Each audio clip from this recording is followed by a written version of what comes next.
Comment est-ce qu'on peut vaincre ces insécurités? C'est une question que je me pose maintenant, dans le sens où j'ai l'impression de quelque part être gagné par elle, qu'elle gagne du terrain et que je rentre en conflit. Et que je suis contre elle plutôt que d'essayer de les comprendre. Et en étant contre elle, je leur donne plus de place, plus qu'elles ne devraient avoir, ou en tout cas,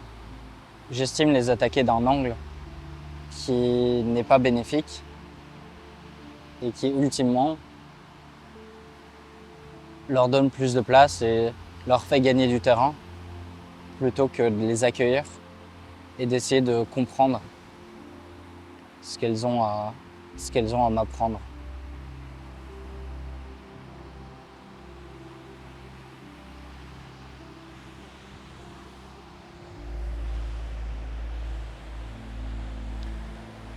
Et ces insécurités, en fait, sont simplement des croyances qu'on a sur nous-mêmes, qui nous ont été inculquées dans le passé, consciemment ou inconsciemment. Et ces insécurités servent à la base à nous protéger, mais maintenant elles se retournent quelque part contre nous.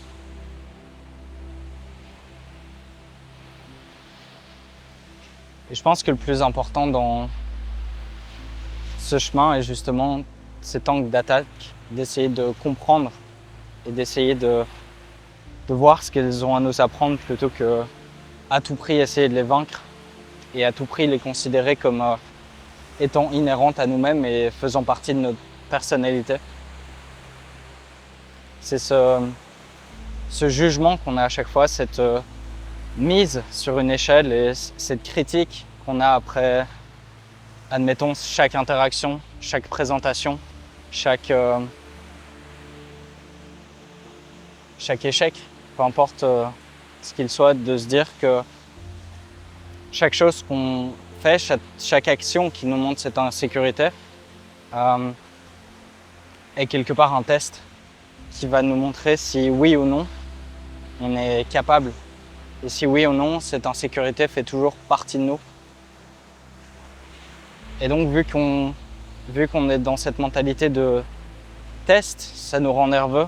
ça nous met la pression et surtout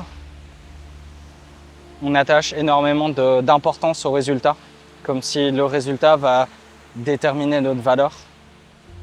et va ultimement définir si on est capable ou pas.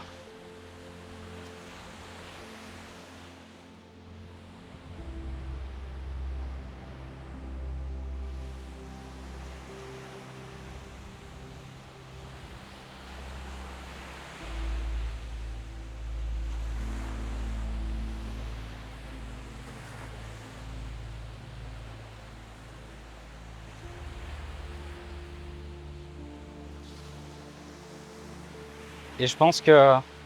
aller au-delà d'elle demande du courage et demande de la présence. De remarquer les moments où on se met, où on se teste, les moments où on est notre juge qui attend de voir si on va réussir à performer comme on l'attend de nous-mêmes,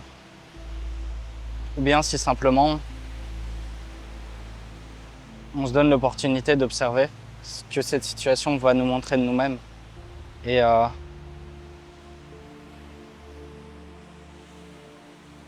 bien souvent, je pense au rejet ou bien aux interactions. C'est pas à propos de nous-mêmes. Parfois, c'est simplement un mauvais match. On n'est pas nécessairement compatible avec cette personne-là. Et un jeu peut être de justement trouver un terrain d'entente, de voir à quel point il y a au contraire certaines choses qui peuvent nous rapprocher plutôt que nous opposer.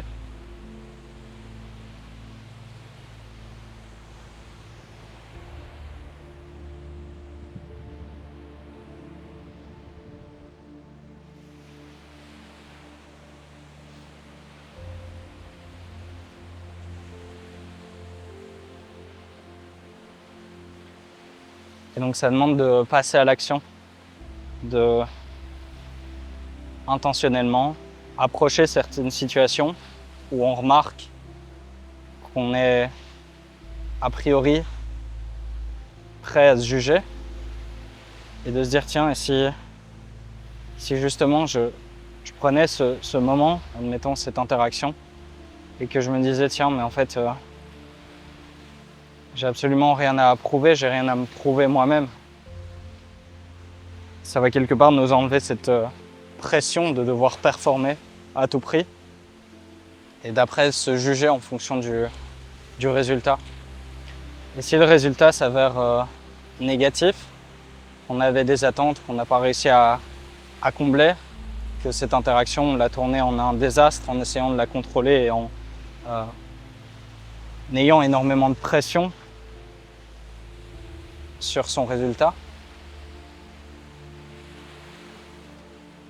ben on pourra vite se juger et créer une définition de nous-mêmes, de nous dire tiens, en fait, j'avais cette croyance à la base que je suis quelqu'un de malaisant, et on va utiliser cette interaction pour renforcer cette croyance, ce qui nous enterrera petit à petit dans cette croyance de nous-mêmes. Et si la prochaine interaction est exactement similaire, eh ben la boucle et la spirale se répétera. Et là où à la base, il n'y a absolument aucune raison, on peut vite tomber dans des boucles où constamment on juge, constamment on a une définition, une croyance par rapport à nous-mêmes, aussi une approche de chacune des situations qui n'est absolument pas bénéfique et pas constructive, vu qu'elle est constamment basée sur le jugement et la performance plutôt que sur l'expérience et sur la manière dans laquelle on va aborder la chose, sur l'angle d'attaque. Est-ce que je dois performer ou est-ce que je dois chercher à comprendre? Est-ce que j'ai cette curiosité qui me dit tiens,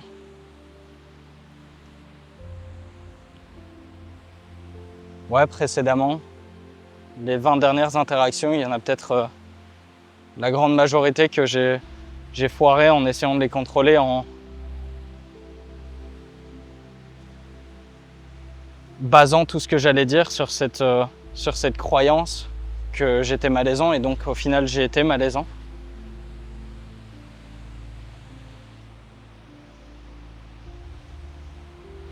Donc ouais, est-ce qu'on fait ça ou bien est-ce qu'on se donne l'opportunité d'être curieux et de ne pas se juger? De se dire tiens, les 15 dernières interactions j'ai été malaisant, mais tiens, si je me donnais une chance, si cette fois-ci je restais présent, je restais conscient de cette tendance et de cette croyance que j'ai envers moi-même, mais que je la laissais pas me définir, que j'essayais d'aller au-delà de ça et de simplement agir avec curiosité, d'observer ma réaction sans me juger et de me dire que cette voix, ce jugement, ce juge qui essaye de me ramener plus bas que terre, il n'est pas nécessairement réel, c'est juste une tendance que j'ai. Non pas qu'il n'est pas réel au sens physique, cette voix existe, cette voix est là, mais qu'elle ne me définit pas, que cette voix peut-être ne m'appartient pas parce qu'elle n'est pas en phase avec qui j'ai envie de devenir et avec cette personne non pas idéale, mais plus proche de moi-même que j'ai envie d'être.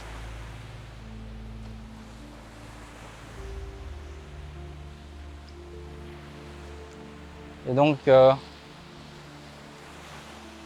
quelque part, il n'y a pas d'insécurité à vaincre. Elle demande simplement à être comprise et à être écoutée et à ce qu'on se donne cette chance de remettre en question ces croyances qu'on a sur nous-mêmes qui nous ralentissent, qui est un poids qu'on traîne sur nos épaules, qui nous empêche de profiter de certains contextes, certaines situations, certaines expériences de la vie, tout ça parce qu'on est bloqué dans nos têtes, on est comme enchaîné. Et on ne peut pas quelque part se libérer.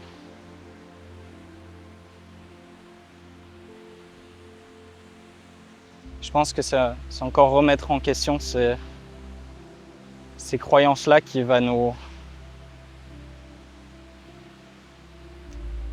Non pas de nous libérer parce que ça part du principe qu'on est prisonnier, mais qui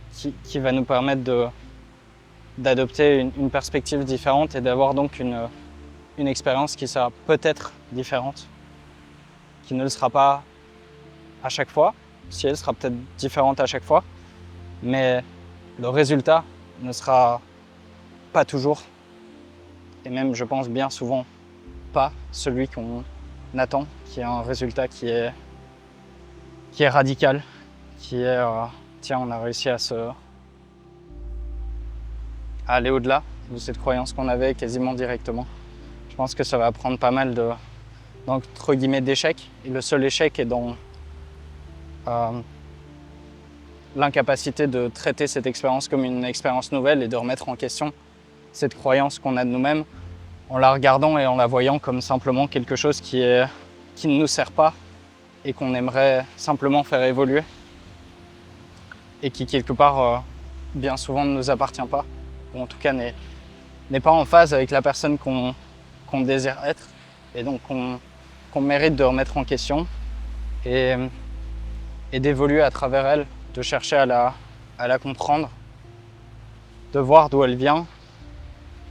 sans se perdre nécessairement dans la compréhension, mais bien plus dans s'axer sur l'expérience et sur le fait de faire, sur le fait d'expérimenter tout en essayant le plus possible de rester présent dans ces situations-là et de se rendre compte que c'est pas un test, que c'est pas un moment qui va déterminer si on a avancé ou bien si on est toujours au même point. Que ce moment est juste, il est juste comme il est et on n'a pas à le contrôler, on a simplement à l'observer avec cette curiosité plutôt qu'avec cette attente d'un jugement et d'une performance. Parce que ce moment, quelque part, ne nous détermine pas entièrement, c'est juste un moment qui est.